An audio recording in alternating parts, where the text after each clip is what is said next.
गोश्त हमारा मैं आपको चेक करवा दूं। ये देखें, बिल्कुल ये सॉफ्ट और बिल्कुल बहुत अच्छी तरीके से गल चुके हैं। बिस्मिल्लाहिर्रहमानिर्रहीम। अस्सलाम वालेकुम व्यूअर्स, मैं आज आपके साथ कुन्ने की रेसिपी शेयर करने जा रही हूँ। ये मैंने 1.5 किलो गोश्त ले लिया, बों का, बोटी छोटी छोटी कर लिए। इसमें आप हड्डियाँ और नलियाँ भी साथ में ले सकते हैं। मेरे बच्चे क्योंकि नलियाँ नहीं पसंद करते इसलिए मैंने ऐड नहीं की है। ये बगैर हड्डियों के 1.5 किलो गोश्त है बों का। इसके बाद इसमें जो मसाले जाएंगे, लाल मिर्च पाउडर है 3 चम्मच, 3 टेबल स्पून, 1 टेबल स्पून सूखा धनिया, 1 टेबल स्पून नमक और 1 टेबल स्पून हल्दी। इसके अलावा प्याज 2 मीडियम के साइज के प्याज मैंने स्लाइस कर लिए हैं। एक टेबल स्पून ये जीरे का है और 2 टेबल स्पून लहसुन और एक टेबल स्पून अदरक का है। ये एंड में जो चीज़ें चाहेंगी ये भी मैं आपको बता दूं। ये भुना हुआ तवे पे मैंने 1 टेबल स्पून जीरा है जो मैंने तवे पे भून लिया, सूखे तवे पे भून लिया। और ये भुना हुआ और पिसा हुआ गरम मसाला है 1 टेबल स्पून। और ये गंदम का आटा है जो कि मैंने तवे पे भून लिया, सूखे तवे पे डाला और इसको अच्छी तरीके से भून लिया। ये अदरक 2 इंच का अदरक का पीस है जो मैंने इसको काट लिए। और ये सब्ज़ मिर्ची हैं और चंद पत्ते धनिए के हैं और 1 कप दही का है। ये चीज़ें हैं जो आज हमारी रेसिपी में जाएंगी। इंशाल्लाह हम ये रेसिपी स्टार्ट करते हैं। इस रेसिपी की मेन चीज़ हांडी है। मिट्टी की हांडी में इसका असल टेस्ट आता है, लेकिन अगर किसी के पास मिट्टी की हांडी नहीं है तो हम पतीले में भी बना सकते हैं। मैंने तो लेकर रखी हुई है ये मिट्टी की हांडी एक तरफ, एक साइड पे। वक्तन फोक्तन में जब कुन्ने की रेसिपी बनाती हूँ तो ये मैं हांडी निकालती हूँ। एक दफ़ा बंदा 200-300 रुपये की ले लेता है तो फ़ायदा होता है। यकीनन हांडी इसमें अच्छी बनती है। कुन्ना जो हमारा उसका असल टेस्ट इसी हांडी में आएगा। ये मैंने 2 कप ऑयल के लिए, इसमें वो जो 2 मीडियम प्याज थे और 1 चम्मच जीरे का था। ये दोनों चीज़ें मैंने इसको में डाल दी हैं। हांडी मैंने 10 मिनट पहले ही इसको रख दिया था क्योंकि इसके गर्म होने में थोड़ा टाइम लगता है। 10 मिनट पहले ही मैंने ऑयल डालकर इसको मैंने रख दिया था ताकि टाइम की बचत हो और ये प्याज और ज़ीरा ब्राउन हो जाए। अब ये जैसे ही प्याज और ज़ीरा ब्राउन हो जाता है इसको हम देखते हैं। ये प्याजों का कलर लाइट ब्राउन होने तक हम इसको ऑयल में फ्राई करेंगे। जैसे ही कलर लाइट ब्राउन होगा फिर हम अगली चीज़ें ऐड करेंगे। मैंने बहुत सी रेसिपीज़ में लोगों को देखती हूँ कि वो प्याज, लहसुन, अदरक, मसाले, पानी सब कुछ डाल के गोश्त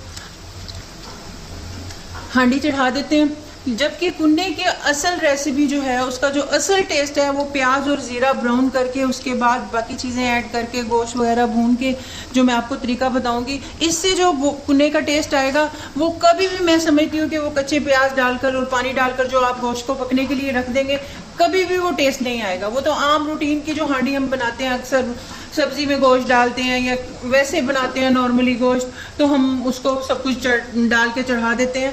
कुन्ने का एक ख़ास तरीका है जो मैं आपको बता रही हूँ। ये रेसिपी जो ऐसी है जो मैं आपके साथ शेयर कर रही हूँ, मैं 20 दफ़ा बना चुकी हूँ। बहुत से लोगों ने खाई, घर के लोगों ने, बाहर के लोगों ने, फैमिली के लोगों ने, हर बंदा इसकी तारीफ़ करके गया। मेरा ख्याल से तो मेरी रेसिपी बहुत अच्छी है और मैं आपसे छोटी छोटी बात शेयर भी इसीलिए करती हूँ ताकि कोई बात ऐसी ना रह जाए जो आप लोगों को पता ना चले और आपकी रेसिपी में कोई कमी रह जाए। कोशिश तो मैं करती हूँ, बाकी इंशाल्लाह अल्लाह ताला आसानी करे आपके लिए और मेरे लिए भी। ये देखें प्याज का कलर लाइट ब्राउन हो चुका है। अब हम इसमें ये अदरक और लहसुन का पेस्ट डाल देंगे। थोड़ी देर इसको हमने फ्राई करना है। ये काफ़ी देर लग गई है लहसुन उसको प्याज और जीरे को ब्राउन होने में, उसके कलर आने में। ये जब आप भी बनाएंगे हांडी में तो आपको अंदाज़ा होगा इंशाल्लाह।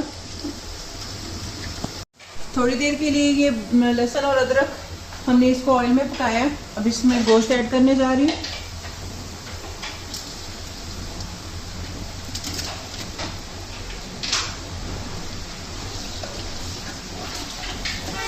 इसको तेज़ फ्लेम पे हम भूनेंगे अब इस गोश्त को जब तक इसका कलर चेंज नहीं हो जाता।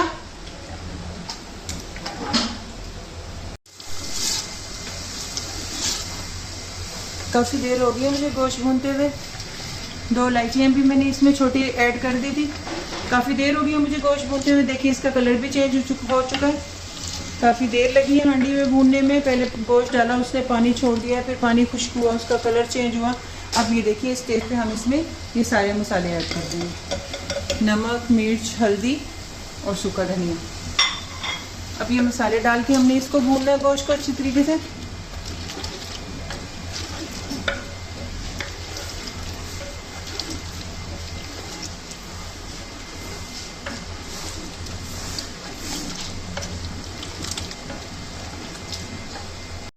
ये देखिए मसालों के साथ भूनते हुए मुझे काफ़ी देर हो चुकी है, ऑयल अलग हो चुका है और ये अच्छी तरीके से भून चुके हैं सब कुछ।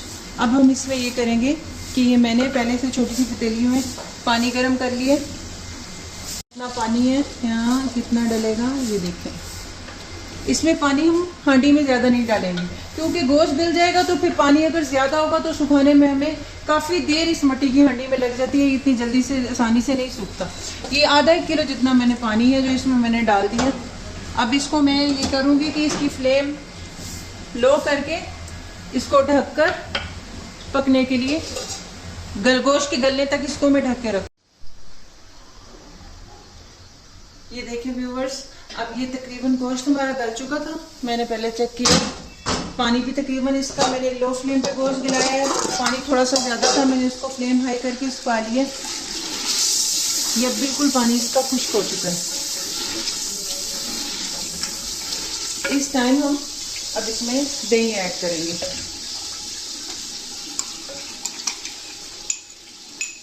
तकरीबन 1 कप दही है जो मैंने इसमें ऐड कर दिया।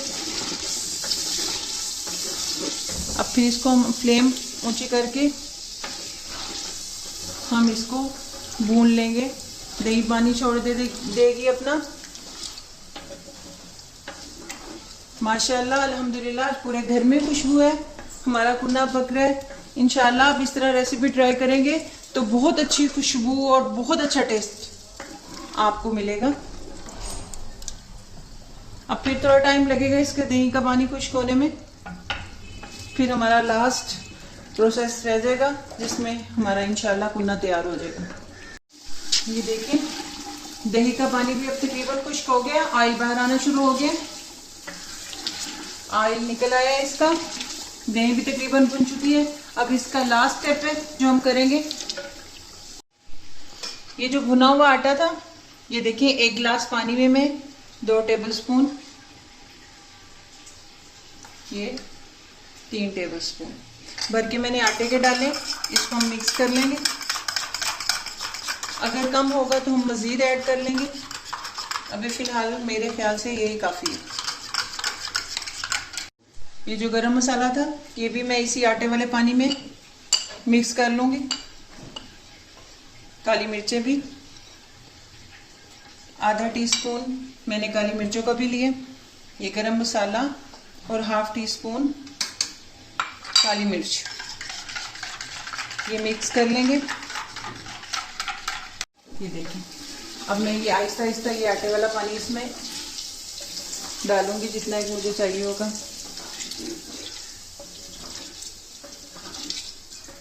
ये सारा मैंने डाल दिया।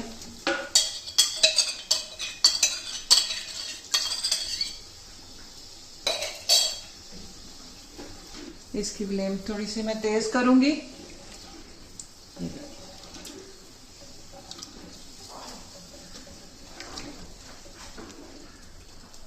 ये थोड़ी देर अब इसको हम कुक करेंगे, इंशाल्लाह ये भी चंद मिनटों में तैयार हो जाएगी हांडी।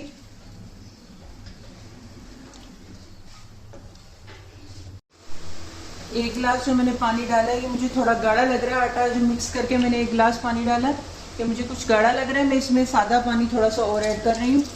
आप अपनी मर्जी के मुताबिक जितनी का आपको ग्रेवी चाहिए हो, गाढ़ी चाहिए हो, पतली, हर किसी की अपनी पसंद होती है, लेकिन जो इसकी एक्यूरेट है मैं वो बनाना चाह रही हूँ। जितनी की इसकी ग्रेवी होनी चाहिए मैं वो बना रही हूँ। हर कोई अपनी पसंद से बना सकता है। अब इसको इंशाल्लाह अभी थोड़ी देर में उबाल आ जाएगा। अब इस टाइम पे मैं इसमें ये जो अदरक कटी हुई है ये डाल रही हूँ। सब्ज मिर्चें जो मैंने डायमंड शेप में काट ली हैं ये थोड़ी सी ऐड कर रही हूँ। कुछ सर्विंग के लिए मैं सर्विंग टाइम पे डालूंगी, वो बचा लूंगी। अब जो इस रेसिपी की मेन इंग्रेडिएंट है ये ज़ीरा, इससे जो खुशबू और जो टेस्ट आता है इसमें चुनने में, ये मेन चीज़ है जिसको बाकी रेसिपीज से अलग करता है। ये मैंने भुना हुआ था एक सूखे तवे पे, मैंने पहले भी आपको बताया है कि 1 चम्मच जीरा लेके मैंने सूखे तवे पे भून लिया इसको। अब इसको मैं हाथों से ये क्रश कर लूंगी। इसमें से जो खुशबू आ रही है इंशाल्लाह वो इस हांडी को भी बहुत अच्छा टेस्ट देगी। कि हांडी में पकाने की एक दूसरी वजह ये भी होती है कि इसकी हम फ्लेम बंद भी कर देंगे तो ये थोड़ी देर तक ये जो इसके अंदर सालन है ये इसको उबाल आते रहेंगे। अब ये करना है कि मैंने इसको अच्छी तरीके से एक उबाल आ जाता है तो मैं हांडी आज इसकी बंद कर दूंगी और इसको ढक्कन दे दूंगी। 5 मिनट के बाद देखेंगे तो हम इसका ऑयल अलग हो चुका होगा। व्यूअर्स ये देखें मैंने तकरीबन 5-6 मिनट हो चुके हैं चूल्हा बंद कर दिया है। इस हांडी में पुन्ना पकाने की मेन रीज़न यही है कि इसमें जब आटे वाला पानी डाल के हम इसको एक बॉयल के बाद आग बंद भी कर देते हैं तो 5 मिनट हो गए, अभी तक भी इसमें उबाल देखिए बबल्स निकल रहे हैं। ये अब इसका आहिस्ता आहिस्ता ऑयल बाहर आ रहा है। ये 10 मिनट लगेंगे, इसका सारा ऑयल बाहर आ जाएगा, फिर हम सर्विंग डिश में डाल के आपको दिखाते हैं। माशाल्लाह ये देखिए मैंने डिश आउट कर लिया है। गोश्त हमारा मैं आपको चेक करवा दूं, ये देखें बिल्कुल ये सॉफ्ट और बिल्कुल बहुत अच्छे तरीके से गल चुका है। ये देखें और इसका टेस्ट भी बहुत अच्छा है, ये हांडी में पकने की वजह से है, मैं तो यही समझती हूँ। माशाल्लाह अल्हम्दुलिल्लाह बहुत अच्छी इसकी खुशबू आ रही है। अब हम इसको गार्निश कर देंगे।